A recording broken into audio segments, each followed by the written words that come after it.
Bien, hermanos, vamos a leer el libro de Gálatas, capítulo 5, versículos 2 al 12. Dice así la palabra del Señor. Mirad, yo, Pablo, os digo que si os dejáis circuncidar, Cristo de nada os aprovechará. Y otra vez testifico a todo hombre que se circuncida, que está obligado a cumplir toda la ley. De Cristo os habéis separado, vosotros que procuráis ser justificados por la ley. De la gracia habéis caído. Pues nosotros, por medio del Espíritu, esperamos por la fe la esperanza de la justicia. Porque en Cristo Jesús ni la circuncisión ni la incircuncisión significan nada, sino la fe que obra por amor. Vosotros corríais bien. ¿Qué nos impidió obedecer a la verdad? Esta persuasión no vino de aquel que os llama. Un poco de levadura fermenta toda la masa. Yo tengo confianza respecto a vosotros en el Señor, de que no optaréis por otro punto de vista, pero el que os perturba llevará su castigo, quien quiera que sea. Pero yo, hermanos, si todavía predico la circuncisión, ¿por qué soy perseguido aún? En tal caso, el escándalo de la cruz ha sido abolido. Ojalá que los que os perturban también se mutilaran. Hemos llegado ya a un punto crucial en la carta de Gálatas. Pablo ha expuesto sus argumentos, ha presentado su defensa, ha expuesto ya a los detractores y las falsas enseñanzas que ellos están haciendo. Y desde hace varias semanas nosotros estamos viendo cómo él ha venido presentando argumento tras argumento respecto a la inutilidad de querer ser justificado por las obras y por la ley misma. El apóstol nos ha explicado con toda claridad el propósito de la ley y ha recurrido a distintos argumentos, algunos de ellos tan relevantes como los pactos que Dios había instaurado en la antigüedad con Abraham, con Moisés, para manifestar la inutilidad de querer tener el cumplimiento de la ley como algo que realmente pueda validar a los seres humanos. Ahora hemos pasado a un punto de inflexión y el apóstol está entregando los últimos argumentos de su defensa para pasar a hablar de algo más práctico. ¿Cómo luce la vida de aquel que corre tras las obras de la ley, es decir, bajo su propio esfuerzo y cumplimiento humano? ¿Y cómo luce en realidad aquel que ha abrazado la fe mediante la obra del Espíritu Santo? Aunque parezcan caminos similares, aunque parezca un camino de piedad el querer cumplir y obedecer la ley por el esfuerzo humano, el apóstol nos va a mostrar que sus caminos son muy diferentes. Y de ahora vamos a pasar a ver los aspectos prácticos y las consecuencias que tiene elegir uno u otro camino. Pero hoy día vamos a ver también los últimos argumentos que va presentando Pablo y de manera particular va a trabajar directamente en lo que tiene que ver con la circuncisión. Son dos secciones las que vamos a ver hoy día. Una en la que Pablo va a hablar de la circuncisión y la inutilidad que tiene la circuncisión y va a pasar a presentar argumentos respecto al fundamento para comparar lo que es una vida de obras y una vida de fe en la promesa. Y por otro lado va a pasar una secuencia en que vamos a ver de nuevo, como lo predicaba mi hermano Juan hace un par de semanas, vamos a ver de nuevo este corazón tierno del apóstol Pablo, un corazón de pastor, celoso por el rebaño que Dios le había permitido cuidar, pero al mismo tiempo amoroso en reconocer la obra de Dios en ello. Eso es lo que vamos a ver hoy día. Entonces vamos a ver la primera sección que tiene que ver con los argumentos que Pablo presenta para mostrar que la fe en realidad es superior y es al mismo tiempo diferente a la circuncisión y a las obras que éstas pueden presentar. En el versículo 2, el apóstol Pablo dice: mirad, yo, Pablo, os digo que si os dejáis circuncidar, Cristo de nada os aprovechará.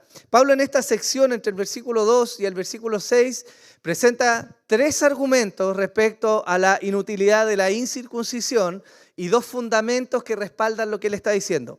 El primero de estos argumentos es claro: si ustedes abrazan la circuncisión, Cristo no es en lo absoluto provechoso para ustedes.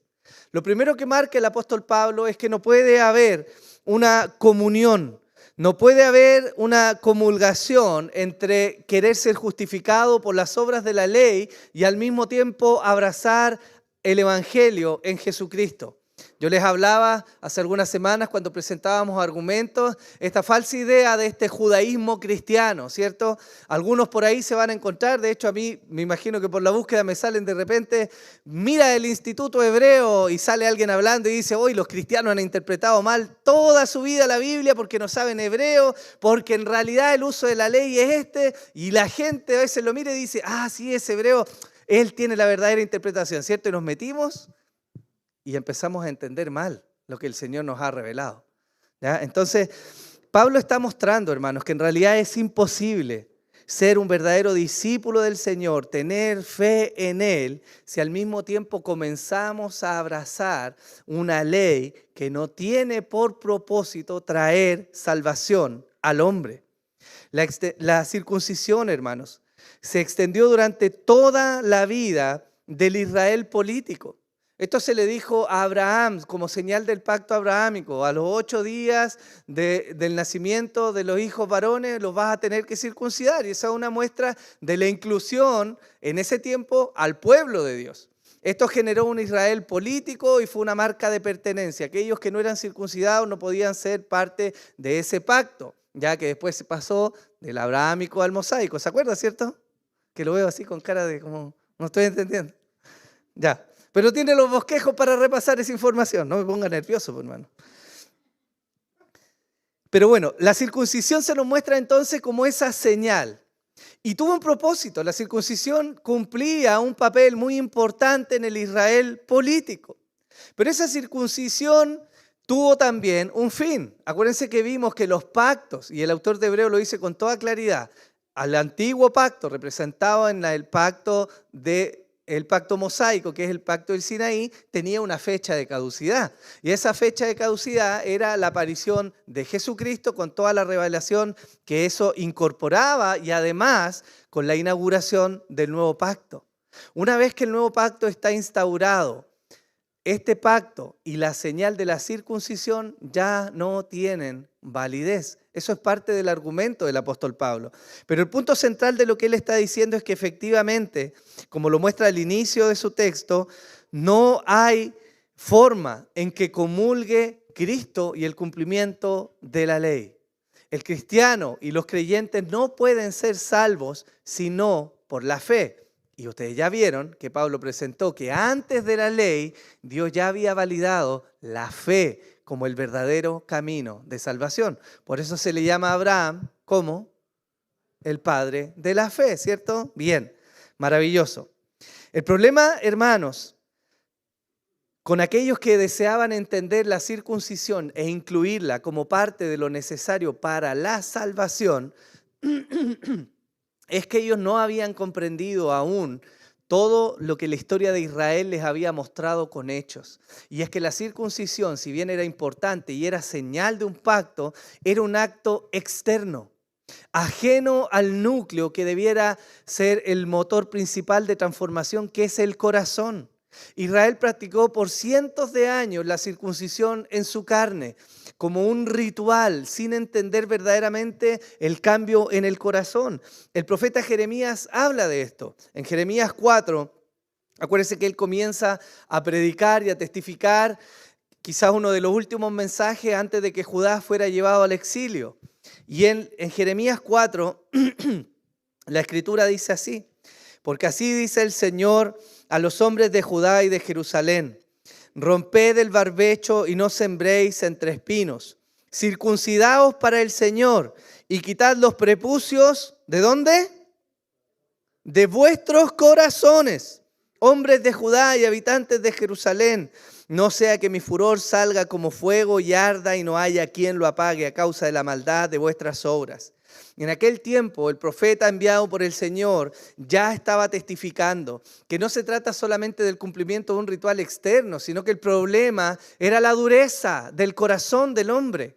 Por eso mismo el mismo profeta Jeremías tiene la dicha de anunciar lo que es la inauguración del nuevo pacto en Jeremías 31. Y ahí Dios dice que ya va a haber un cambio, no solo en lo externo, sino que el nuevo pacto va a estar marcado por una transformación del corazón, ¿cierto? Entonces, hermanos, ¿qué pasa con los gentiles? ¿Los gentiles debían circuncidarse? Antes de la aparición de Cristo y de la revelación completa del Evangelio y de ser más explícitos en esta forma de salvación que es por medio de la fe, ¿debían los gentiles circuncidarse? Los judíos hacían una especie de evangelismo. Ellos trataban de traer de alguna manera a otros que no eran judíos a ser parte del pueblo. Y la señal para ellos, adivine cuál era, o más que adivine, piense cuál era, ¿cierto? Para que no me vaya a tirar alguna piedra por ahí. ¿Cuál era la señal de la inclusión de los que eran gentiles pero se unían al pueblo de Israel? La circuncisión, porque estaban aún bajo ese viejo pacto que demandaba que los que se unían tenían que ser circuncidados. Eso marcaba una ciudadanía terrenal de Israel. Pero Pablo lo dijo con toda claridad al inicio de su carta en Gálatas 2:21. No hago nula la gracia de Dios, porque si la justicia viene por medio de la ley, ¿qué dice ahí? Entonces Cristo murió en vano. Ese es el primer argumento del apóstol Pablo. Él les dice, hermanos, no sacan nada con circuncidarse. Por el contrario, si ustedes se circuncidan y quieren seguir ese camino de obediencia a la ley, entonces deben saber que Cristo no es provechoso para ustedes, porque caminan por caminos diferentes. El segundo argumento que presenta Pablo es el siguiente: circuncidarse para obtener la justificación implica tener que cumplir toda la ley. El apóstol dice en el versículo 3, y otra vez, testifico a todo hombre que se circuncida, está obligado a cumplir toda la ley. Pablo busca despertar en alguna manera el sentido común de los Gálatas. ¿Acaso basta con cumplir un solo mandamiento de la ley, que es la circuncisión? ¿Y qué pasa con el resto de los mandamientos? O clasificamos. ¿Voy a cumplir solo este mandamiento y todo el resto de mandamientos puedo no cumplirlos? El apóstol eso es lo que le está diciendo a los hermanos. Si el foco de los detractores de Pablo es que los gentiles deben circuncidarse para obtener la justificación, ¿no deberían entonces y con mayor razón buscar, guardar toda la ley? El problema es que al buscar, guardar toda la ley, se nos muestra con evidencias que es imposible que el hombre pueda cumplir toda la ley. Y aunque el hombre pudiera de alguna manera llegar a cumplir toda la ley, aún así no alcanza salvación, porque el propósito de la ley no es salvar, ¿cierto? ¿Se acuerda que lo vimos? Perfecto. Eso es lo que Pablo está diciendo. Está llamando a los hermanos al sentido común. De hecho, hay desviaciones doctrinales, entre ellos, por ejemplo, los adventistas, que son selectivos. Guardamos el sábado, ¿cierto? No creemos algunas cosas y parece que eso está bien porque la ley lo dice, pero el resto de los mandamientos, ¿y cuál es el argumento, el punto, la forma? No hay forma de clasificar eso, ¿cierto? Eso es lo segundo que presenta Pablo. Lo tercero es más claro todavía. Él dice desear la justificación por la ley es una muestra de haberse separado de Cristo. De Cristo os habéis separado, vosotros que procuráis ser justificados por la ley, de la gracia habéis caído. Pablo nos recuerda algo que él menciona al inicio de su carta. En el capítulo 1, en los versículos 6 al 8, él dice, me maravillo de que tan pronto hayáis abandonado al que os llamó por la gracia de Cristo para seguir un evangelio diferente, que en realidad no es otro evangelio. Solo que hay algunos que os perturban y quieren pervertir el evangelio de Cristo. Pero si aún nosotros o un ángel del cielo os anunciara otro evangelio contrario al que hemos anunciado, sea anatema. Hasta este punto de la carta, hermanos, el apóstol Pablo ha sido claro y contundente en mostrar argumento tras argumento que la justificación siempre ha venido exclusivamente por la fe. ¿Cierto? La ley nunca tuvo el propósito de entregar salvación. Ahora, ¿por qué Pablo indica que perseguir la justificación por la ley implica separarse de Cristo? Yo quiero ser explícito en esto. La gracia y y las obras operan en carriles diferentes. No hay una comulgación de la gracia y las obras del ser humano en el ámbito de la salvación. La gracia de Dios se manifiesta en su acto voluntario y misericordioso de extender salvación que de otra manera es imposible de alcanzar. Hermanos, es a través de la gracia que el ser humano viene a ser un receptor de la bondad de Dios, pero las obras apuntan a que la gracia, como dice el mismo apóstol Pablo, ya no es gracia, sino deuda. La Escritura nos muestra, y el apóstol fue claro en mostrarle a los hermanos en Romanos, que por cuanto todos pecaron, no pueden alcanzar la gloria de Dios. Esto es para todos los seres humanos en todo tiempo. No hay hombre que haya vivido en la faz de la tierra que no haya pecado, salvo nuestro Señor Jesucristo. Por lo tanto, no hay hombre ni ser humano que no sea digno de condenación al haber quebrantado la ley. Es ahí, en ese marco, que la gracia del Señor opera y viene a traer salvación. El mismo apóstol Pablo en el libro de Efesios, en el capítulo 2, versículo 1, dice: y Él os dio vida a vosotros, que estabais muertos en vuestros delitos y pecados. Hermanos, lo compartíamos hoy en la mañana en la escuela dominical. Aunque la creación puede testificar que hay un Dios, después de la caída, los seres humanos fueron corrompidos absolutamente y la inclinación de su corazón no es a buscar a Dios, no es a elegir a Dios, es por el contrario, una inclinación que busca hacer aquello que a Dios no le agrada. Bajo ese marco, si Dios no interviene, ¿puede el hombre ser salvo? El hombre no puede ser salvo.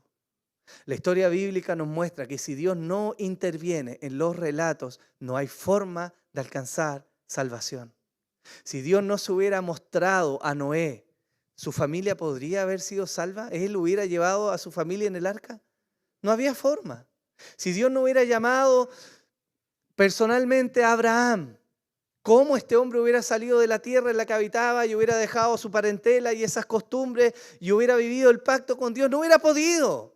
Si el Señor no se lo hubiera parecido a Moisés, y la historia sigue adelante. Dios, hermanos, es el que se revela. Y eso es un acto de la gracia de Dios. Por eso que la gracia y las obras de la ley no pueden caminar en el mismo carril en términos de la salvación.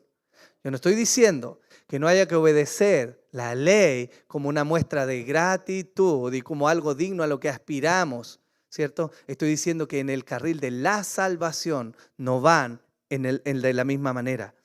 El ser humano, queridos hermanos, es receptor de la salvación de Dios mediante la fe en Cristo. La ley y su cumplimiento no tiene lugar junto a la gracia. Por eso es que el apóstol está argumentando y está testificando y está presentando delante de sus hermanos. Si ustedes quieren seguir la ley, tienen que saber que es excluyente entonces y Cristo ha sido abandonado. Eso es lo que el apóstol está diciendo. De hecho, él continúa después de eso, de haber presentado estos argumentos, y viene a presentar un contraste muy poderoso, hermanos, entre la ley y sus obras y la fe y la obra del Espíritu Santo. Ahora mirando los fundamentos y las implicaciones de esto que él está argumentando. En el versículo 5 el apóstol dice: pues nosotros por medio del Espíritu esperamos por la fe la esperanza de la justicia. Es interesante notar que en este texto se presenta un pues, que es una forma de ligar los argumentos que venía presentando con lo que ahora quiere decir. Es decir, continúa con la idea que está diciendo. Y de alguna manera, si podemos parafrasearlo, es como si el apóstol Pablo le dijera esto a los hermanos: aquellos que ceden a los judaizantes han caído de la gracia, porque rehúsan dar el crédito a la obra del Espíritu Santo. Por el contrario, en cuanto a nosotros, reconocemos a ese Espíritu como la fuente de todas nuestras fuerzas y de nuestra victoria final. Esta explicación del apóstol Pablo es muy importante. Y miren el contraste que nos va a ayudar a entender lo que él está diciendo. Es como si Pablo dijera: la ley y sus obras producen, cuando se quiere vivir por ellas, esclavitud y miseria. ¿No es eso lo que vimos? ¿No dijo el mismo apóstol Pablo que los que están bajo este pacto del Sinaí, que es la muestra del pacto respecto a la ley, la entrega de la ley, produce hijos a esclavitud? ¿Y la esclavitud genera alegría y libertad? ¿O genera amargura y tristeza? Eso es lo que Pablo está diciendo. Es el fundamento. Aquellos que quieren vivir por su propia fuerza, aquellos que quieren hallar en sí mismos la fuerza de voluntad para cumplir lo que Dios demanda, deben saber que van a tener como fruto esclavitud y miseria. Esto en términos de salvación. En cambio, la obra del Espíritu, cuando se confía en ella, produce vida, esperanza y justificación. Los fariseos son un claro ejemplo de lo que Pablo está diciendo. Ellos vivían por el cumplimiento de la ley.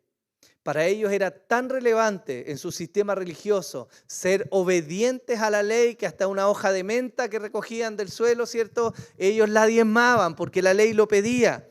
Pero ¿cómo lucía este pueblo, los fariseos? ¿Cómo eran ellos? ¿Qué es lo que se evidenciaba por la forma en que ellos vivían? ¿No era un pueblo religioso? ¿No era un pueblo hipócrita? ¿No fue el mismo pueblo que no reconoció al Salvador aunque lo tuvo delante de ellos? Hermanos, ese es el fruto de aquel que vive pensando que por su esfuerzo, por su voluntad, va a agradar al Señor. Porque es diferente el camino respecto a la obra del Espíritu. Porque mientras haya un atisbo, y esto lo ha defendido la teología reformada con fuerza desde la época de la Reforma, se ha defendido la salvación solo por gracia. Porque en cuanto hay un gramo, un microgramo, usted póngale el prefijo que quiera, de voluntad humana en la salvación, hay espacio para que el hombre diga, yo tengo que ver en eso. Y donde el hombre mete la nariz, va a meter el orgullo. En cambio, cuando el hombre es receptor de la gracia inmerecida de Dios, el corazón es transformado. No es mi mérito. Y eso me lleva, como el Señor dijo, a la humildad. ¿Se entiende? Los dos caminos son muy diferentes. Eso es lo que el apóstol Pablo está testificando. Ahora, el apóstol Pablo también concluye esta sección de la siguiente forma. Él dice la circuncisión o la circuncisión al final no valen, sino que es la fe que obra por amor. El versículo 6 dice así, porque en Cristo Jesús ni la circuncisión ni la incircuncisión significan nada, sino la fe que obra por amor. Mientras que la ley y su cumplimiento es motivada por la voluntad humana y un deseo individual de ganar algo de Dios, porque de nuevo, quiero hacer este paréntesis, hermano, para que no entendamos mal. Pablo no está diciendo que la ley no sirve, él ya nos mostró el uso de la ley. Pablo no está diciendo que no hay que seguir la ley, porque tampoco es el espíritu, la ley es buena, ¿cierto? Nos dice que amemos al Señor, que no caigamos en fornicación, que no mintamos, que no codiciemos, la ley es buena y en algún sentido resguardó a Israel. Lo que Pablo está diciendo es que no sigamos la ley como para por ella y su cumplimiento ser salvos, ¿cierto? Entonces, mientras que la ley y su cumplimiento es motivada por la voluntad humana y un deseo individual de ganar algo de Dios, de decir, Señor, tú me debes porque yo cumplí, de tratar de balancear, la fe nace en el creyente como fruto del amor de Dios. La fe que luego mueve al creyente es a su vez movida por el fruto que es el amor de Dios en nosotros. Primera de Juan 4:19 dice, nosotros amamos. ¿Por qué? Porque Él nos amó primero. Usted puede ver fácilmente en la práctica una persona religiosa de un verdadero creyente. ¿Sabe cómo? El religioso va a creer que por su oración, por su devoción, por sus lecturas, por su aprendizaje, por su vida recta, por su moral, Dios le debe algo. Pero el creyente verdadero sabe que no es digno de nada, sino que la gracia de Dios entregada a su vida le motiva a responder en amor.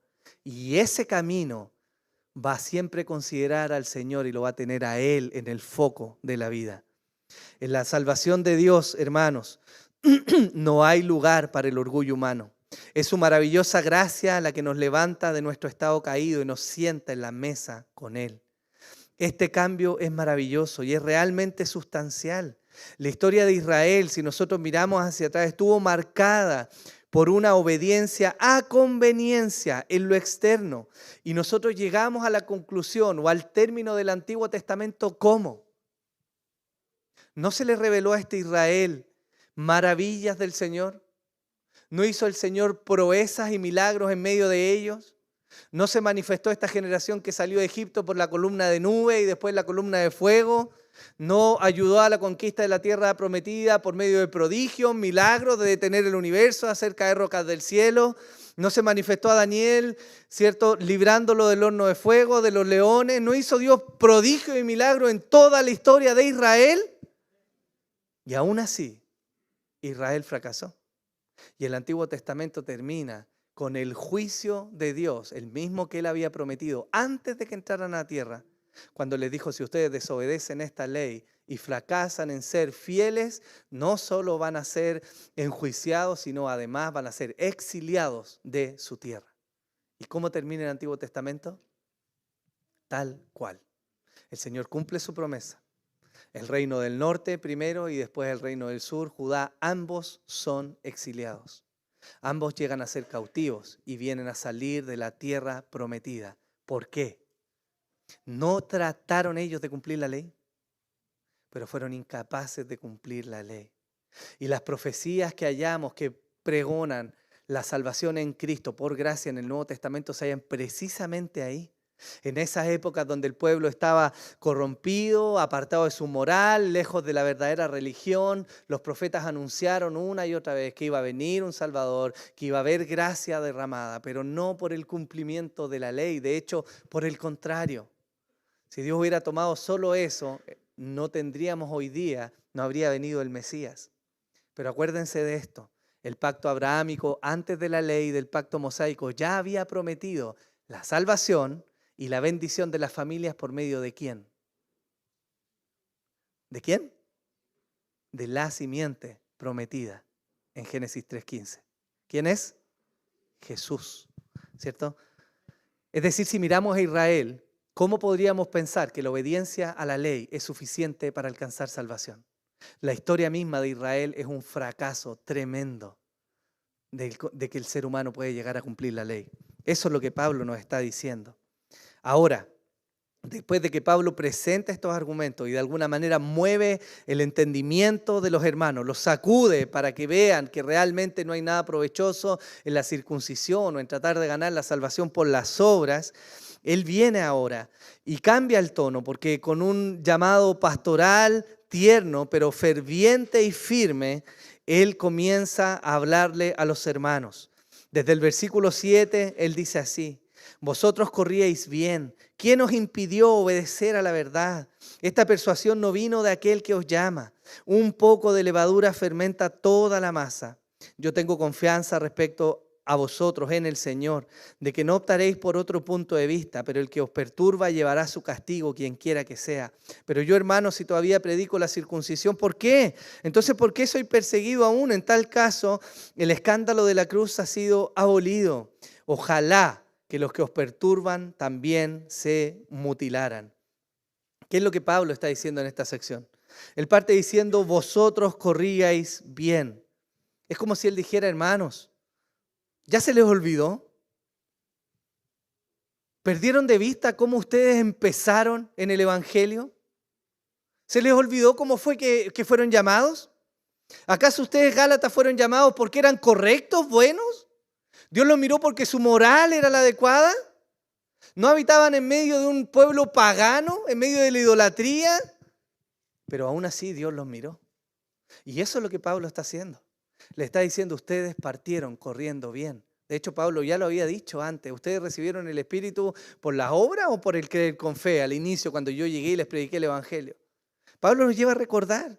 Y no es malo, hermanos, a veces que podamos recordar cómo estábamos cuando el Señor llegó a nuestras vidas. Porque les aseguro que ningún creyente verdadero se encontraba en el clímax de su vida moral, justa y de obediencia cuando el Señor llegó a su vida. Al contrario, éramos un desastre por donde se nos mirara.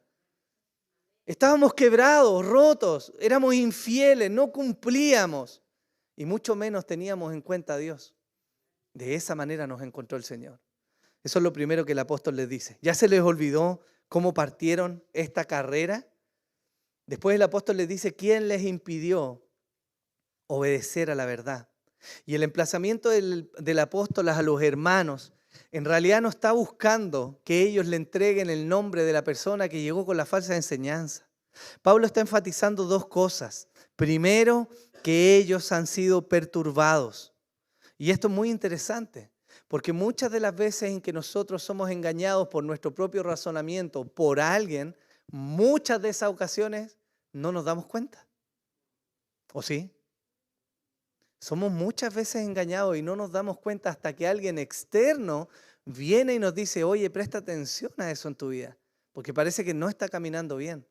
El apóstol no quiere que le entreguen el nombre, el apóstol le está llamando la atención. Ustedes han sido perturbados y además no están obedeciendo a la verdad. Esa forma de vivir, querer abrazar la circuncisión, querer abrazar los ritos de los judíos, no es obedecer a la verdad. Eso es lo que Pablo está enfatizando en ellos. De hecho, él lo refuerza. En el versículo 8, él dice, esta persuasión no vino de aquel que los llama. Él quiere mostrarles, Dios que los llamó al inicio, no los está confundiendo ahora. No es Cristo quien murió por su salvación, quien ahora les dice, ok, está bien que ustedes creyeran al inicio, pero ahora cumplan estos ritos de la ley. Ese no es el Señor.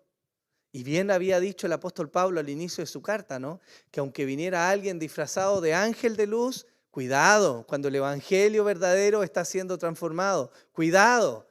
Ese hermano, esa hermana que aparenta piedad, ¿cierto? Que tiene buena elocuencia, que habla bien, que es carismático, ¿cierto? Que trajo la última revelación. Cuidado. Cuidado cuando el evangelio está siendo transformado. Eso no procede del Señor. Eso está diciendo el apóstol.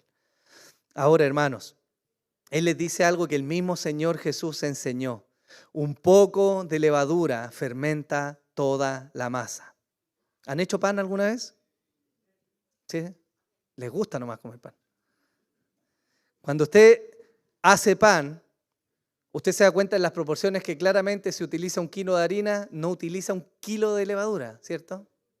Es un poquito de levadura lo que se utiliza.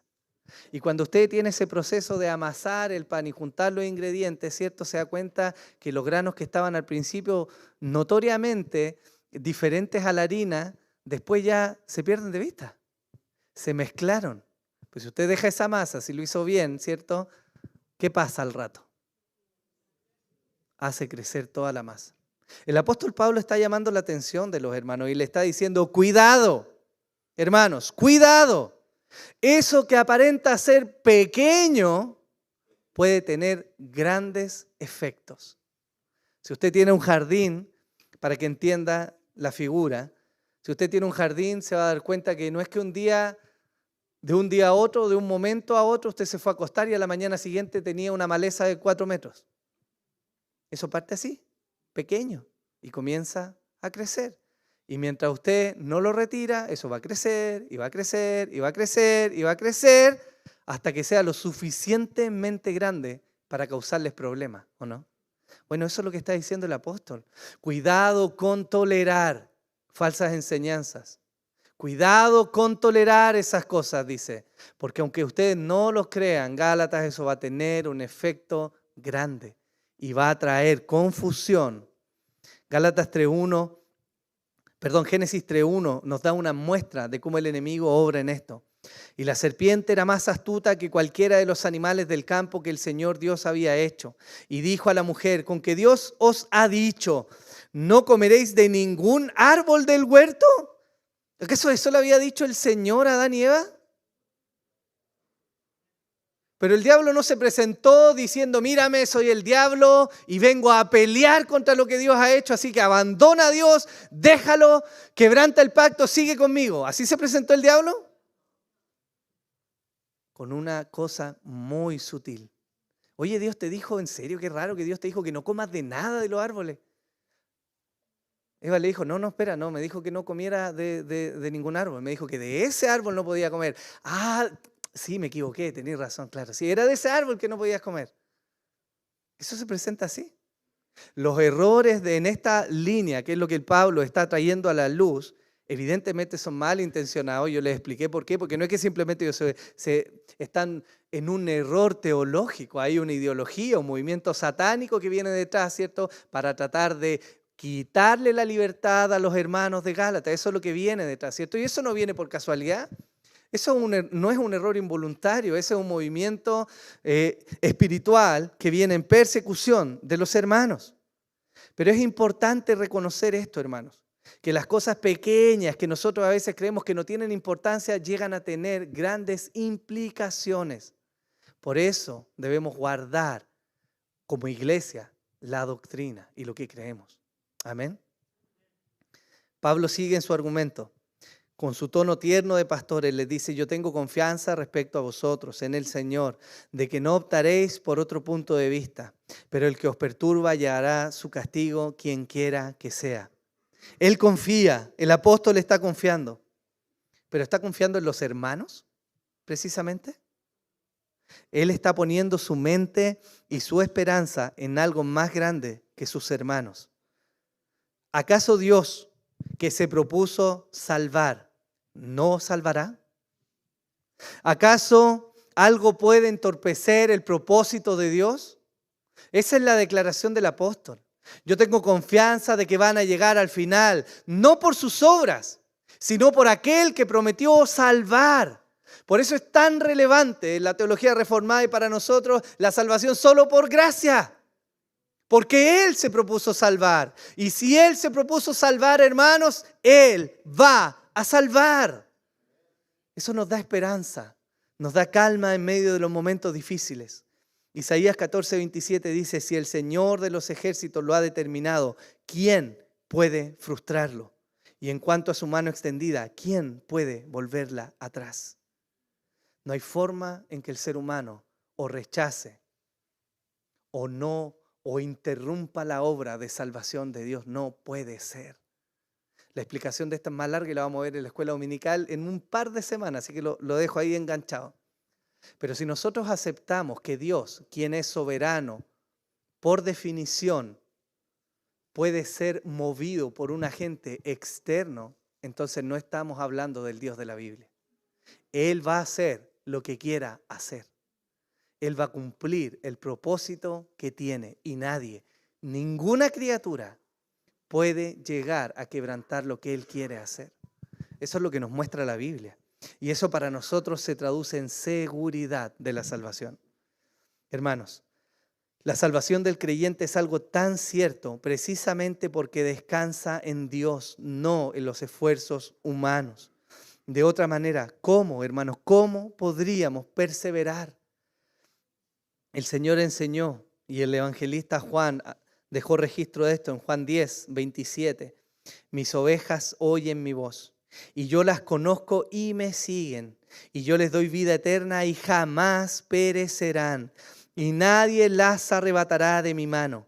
Mi Padre que me las dio es mayor que todo, y nadie las puede arrebatar de la mano de mi Padre. Pablo hace una apología maravillosa en esto cuando escribe el Romano y él dice: ¿qué nos va a separar del amor de Dios? ¿Qué? ¿Qué nos puede separar de esta salvación? ¿Qué? ¿Peligro, espada, hambre, desnutrición, ángeles, demonios, la vida, la muerte? ¿Qué? Nada. Nada nos puede separar del amor de Dios. Él sabe cómo obrar eso, hermanos. Y lo que sigue en la argumentación del apóstol no es una amenaza, es un llamado de atención, precisamente para mostrar el cuidado amoroso que Dios tiene con su pueblo. Mateo 18 dice: así pues, cualquiera que se humille como este niño, ese es el mayor en el reino de los cielos. Y el que reciba a un niño como este en mi nombre, a mí me recibe. Pero el que haga tropezar a uno de estos pequeños que creen en mí, mejor le sería que se colgaran al cuello una piedra de molino de las que mueve un asno y que se ahogara en lo profundo del mar. Firma Jesús. Él dijo eso. Él fue celoso en decir: cuidado de aquellos que ponen tropiezo a mi pueblo. Porque Él va a tomar cartas en el asunto y Él va a orar. Eso lo vemos a la historia. Una de las muestras de este cariño cuidadoso del Señor viene precisamente cuando el Señor está formando a la nación de Israel y les dice, vayan contra Amalek y destruyan todo, mujeres, niños, vacas, todo, maten todo. ¿Saben por qué? ¿Quién había sido Amalek? Era ese pueblo que se había levantado contra el Israel recién formado, que estaba de camino a la tierra prometida. Dios tomó venganza contra los que se levantaron contra su pueblo. Y eso está prometido. El juicio del Señor se va a establecer. Y todos aquellos que se rebelaron contra Él o no quisieron seguirle, que hicieron mal a su pueblo, serán duramente castigados. Eso es lo que Pablo está diciendo. Él no está diciendo, tomen ustedes la venganza, pero sepan algo. Dios va a traer juicio. Y eso es una verdad. En el versículo 11 él sigue, pero yo, hermanos, si todavía predico la circuncisión, ¿por qué soy perseguido aún? En tal caso, el escándalo de la cruz ha sido quitado. Esto parece ser una referencia a que los detractores de Pablo tenían, al parecer, conocimiento del momento en el cual Pablo había tomado a Timoteo y había subido para testificar a los judíos y lo había circuncidado. ¿Se acuerdan de ese episodio? Parece que algo sabían estos detractores de Pablo y parece que en su argumento para con los Gálatas ellos estaban diciendo, bueno, pero si Pablo también valía la circuncisión, no tomó un discípulo suyo que era gentil, media verdad, porque era gentil, ¿cierto? De padre gentil, pero de madre judía, ese era Timoteo, ¿cierto? Y parece que estaban usando ese argumento para decir, pero mira, si hasta Pablo validó la circuncisión. Pero Pablo está diciendo, bueno, entonces si yo predico la circuncisión, ¿cuál es el problema que tenemos? ¿No es ilógico que ustedes estén peleando conmigo si yo estoy haciendo lo mismo que ustedes? Pablo está desenmascarando la mentira de estos falsos hermanos. Eso es lo que está haciendo él. Pero ahora, él concluye con este texto aparentemente extraño a primera vista. En el versículo 12 él dice, ojalá que los perturban también se mutilaran. Y usted dice, ¿qué? ¿Está pidiendo Pablo que los destrocen? ¿Que venga alguien y los corte a todos? ¿Así de enojado estaba el apóstol Pablo? No, hermanos, no. No es Pablo que desea que ellos sean mutilados. Él está usando una ironía. ¿Por qué? El pensamiento es el siguiente.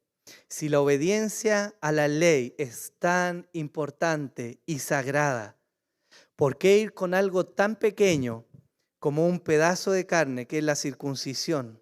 ¿Por qué no mejor cortamos todo el miembro? Eso es lo que Pablo está diciendo.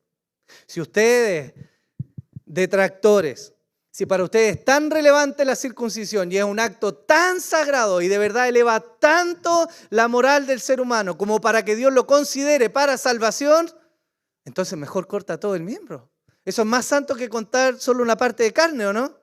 Esa es la ironía que está usando el apóstol Pablo. Y de nuevo viene a ser una forma de abrir los ojos de los Gálatas y mostrarle, hey, lo que les están enseñando no tiene sentido, es ridículo, no es la forma de que el Señor les ha enseñado, que yo les mostré. Esa es la ironía que usa el apóstol Pablo. Ahora, hermanos, ¿qué podemos aprender de todo esto? Me gustaría hacer una síntesis de algunas aplicaciones. En primer lugar, debemos comprender la inutilidad del esfuerzo humano en términos de la salvación. Dios no da espacio para la determinación humana en la salvación. Eso es un acto de su pura y maravillosa gracia. El hombre no interviene, no es juez, no dirime, no acepta ni rechaza. No en términos del origen de la salvación. Y usted me va a decir, sí, pero espere. ¿No hay que tener fe para ser salvo, no? Bueno, sí.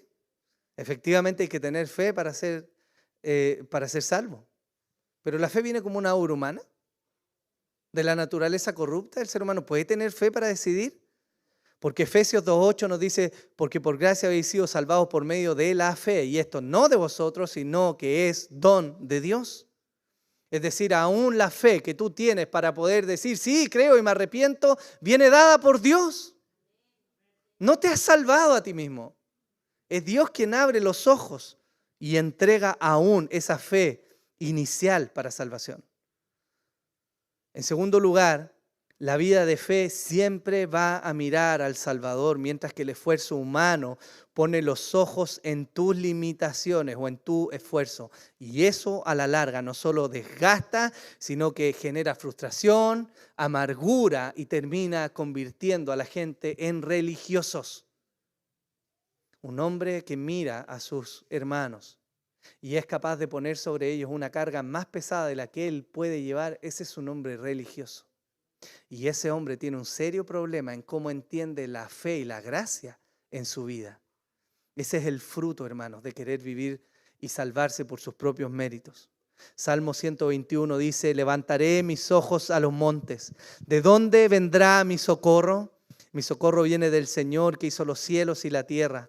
No permitirá que tu pie resbale, no se adormecerá el que te guarda. He aquí, no se adormecerá ni dormirá el que guarda a Israel. El Señor es tu guardador, el Señor es tu sombra a tu mano derecha. El sol no te herirá de día ni la luna de noche. El Señor te protegerá de todo mal. Él guardará tu alma. El Señor guardará tu salida y tu entrada desde ahora y para siempre. ¿No es esta la marca que el Señor ha mostrado cada vez que se ha revelado? ¿No se lo dijo a Abraham acaso cuando fue a recuperar a su sobrino Lot, cuando los reyes de la tierra se juntaron? ¿No le dijo el Señor a Abraham, no temas, yo voy a hacer escudo alrededor de ti? ¿No se lo dijo a Moisés? ¿No se lo dijo luego a Josué? ¿No guardó a su pueblo? Hermanos, podemos confiar en el Señor cuando lo miremos a Él. Pero el fruto de tu esfuerzo, lejos de mirar al Señor, va a ser frustración. Van a ser malas decisiones y va a ser amargo. Tú me puedes decir, pero hay que trabajar, efectivamente. Pero recuerda lo que Pablo le dijo a Timoteo. Pablo le dijo a Timoteo, esfuérzate. ¿En qué? En la gracia del Señor. En tercer lugar, cuídate de lo que escuchas y de quién recibes consejo. Como el apóstol bien dijo, citando al Señor, un poco de levadura leuda toda la masa. Hermano, hermana, sé celoso de la verdad. Ten cuidado a quien le prestas atención. Y si me permites decírtelo como pastor, y aunque no me permitas te lo voy a decir igual, déjate de aprender teología en los reels de Instagram. Déjate de aprender teología en lo que sale en un video cortado, sin el contexto, en Facebook. Lee un libro. Hermanos, lean. Esa es la forma. Yo de verdad que he pensado en esto y digo, pero ¿por qué? Si el ejercicio de leer es a veces complejo, pero Dios quiso revelarse así. Si tú quieres ir a pelear, como se dice, a la FIFA, pregúntale a Dios por qué. Pregúntale por qué no quiso revelarse por medio de videos e inventó mucho antes la televisión o los programas. Pero Él quiso revelarse por medio de la palabra escrita. Eso significa que si tú quieres crecer, tú debes leer. No hay otra forma. No hay otra forma de aprender. Entonces guárdate de lo que escuchas en internet. Ten cuidado de esos mensajes cortos. ¿Hay predicadores probados? Por supuesto que sí. Yo también escucho sermones y también hay hermanos que sé que son buenos hermanos en la fe, de quienes puedo aprender. Pero si tu fuente para aprender teología y para debatir va a ser solamente un par de reels que viste por internet, ten cuidado, porque entre medio de toda la verdad que te puedan decir, comienzan a filtrarse las mentiras. ¿Ok? Según de Timoteo capítulo 4, versículos 3 y 4 dice, porque vendrá tiempo cuando no soportarán la sana doctrina, sino que teniendo comezón de oídos, acumularán para sí maestros conforme a sus propios deseos y apartarán sus oídos de la verdad y se volverán a mitos. Por eso hoy día hay pseudoapóstoles, por eso hoy día hay pseudoprofetas, pastoras, matriarcas, arcángeles y una montonera de cosas que usted va a encontrar ahí. Es una falta de entendimiento. Y ellos son propagadores de la mentira. Iglesia, ten cuidado. Cuando la verdad de Dios no satisface tu corazón, estás a un paso, hermano, de comenzar a convencerte de la mentira del enemigo. Y el problema de la mentira no es solo que atenta contra Dios, sino que además te va a meter en un ciclo de insatisfacción continua, porque jamás puede satisfacerse el corazón del hombre en las mentiras. Solo el Señor puede satisfacer. Cuarto punto y final, ahora sí, final. Mira el cuidado amoroso que Dios tiene sobre ti. Pablo no amenazó a sus detractores, hermanos. Pablo expuso que Dios tiene cuidado de su iglesia.